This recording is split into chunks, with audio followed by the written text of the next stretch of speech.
So we've had triplets. Nanny there has given us a large boy, a good-sized boy, and a very runty, very weak girl. And I won't be surprised if this one passes away. She doesn't really want to eat. She doesn't really have strength. She's got real gimpy legs. I have gotten, immediately, I got, I can't think of what you call it, colostrum. I got the initial colostrum into them within probably 2 hours of birth.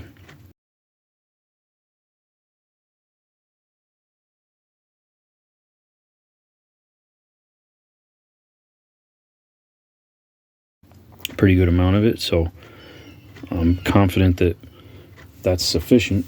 I haven't really seen any of them latching on yet, so I know that they're getting hungry, or they ought to be. They're bopping around, but they haven't figured it out. And one challenge is that Nanny has a real messed up bag, so right now she's not in the mood. We'll let Nanny lay down. She's been working hard, so we'll give her a rest. Well, it was a little chilly last night, not too bad.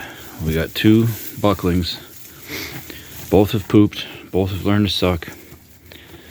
They survived a kind of cold night, colder than I would want to sleep outside for anyways. So I think they're fairly hardy. The bad news is that the little one did pass on. And there's the joy of life. We're starting to get some of the first frolics. They're starting to figure things out. Hey, if we push real hard, we can jump up and down.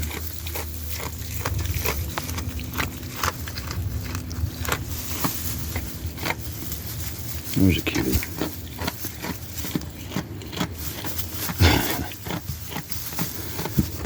What happens when I push this button?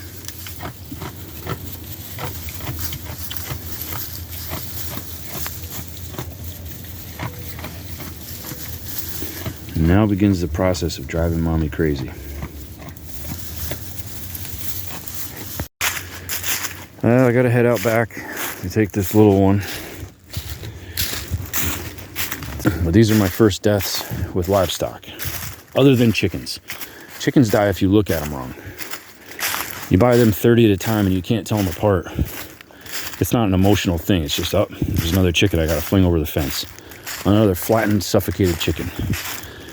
Because the nature of chicks is to climb on top of anything warm. If the ground is cold, get on something warm. If it's your brother or sister, well, climb on them, so what? And then you'll have a pig pile, and then they'll flatten and suffocate that weaker bird. So I learned that pretty early on. And the rule, I think, for chickens is don't raise them in the cold season.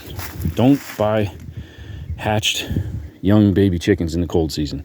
If you do, golly, put them on a heated floor. You better have a heat lamp. You better have lots of heat. You better have so much heat that there's no chance any of them can be cold. And then you have to have an escape zone so that they don't get overheated if the temperature swings 20 degrees warmer in the middle of the night. I learned that. Eventually I will go back to broilers, but I'm just not ready for it. Now with goats and pigs, they're individual enough that, you know, you can identify them at a glance, and they've got personality and characteristics that chickens don't have. And so you get a bit of an attachment to them, you know. And when they die, you've got a lot more attachment than a chicken. That's for sure. Anyhow, I'm here. So I'm going to cut this one off. I just want to say, if you don't know the Lord, I hope you'd consider. He is real. I was an atheist. He showed me. He proved me. I mean, he performed miracles in my sight that are undeniable. And since then, I wasn't living right, but I have had the knowledge since that day that there is absolutely certainly a God who is gracious and merciful and loving and kind, but he is also full of wrath and justice. And I certainly deserve wrath, which I am scared of. I don't mean a temporary wrath. I mean eternal. It's not something you want to play with, guys. Playing with fire in a sense that is incomprehensible to a human. So, if you haven't considered Jesus, I ask you to consider him.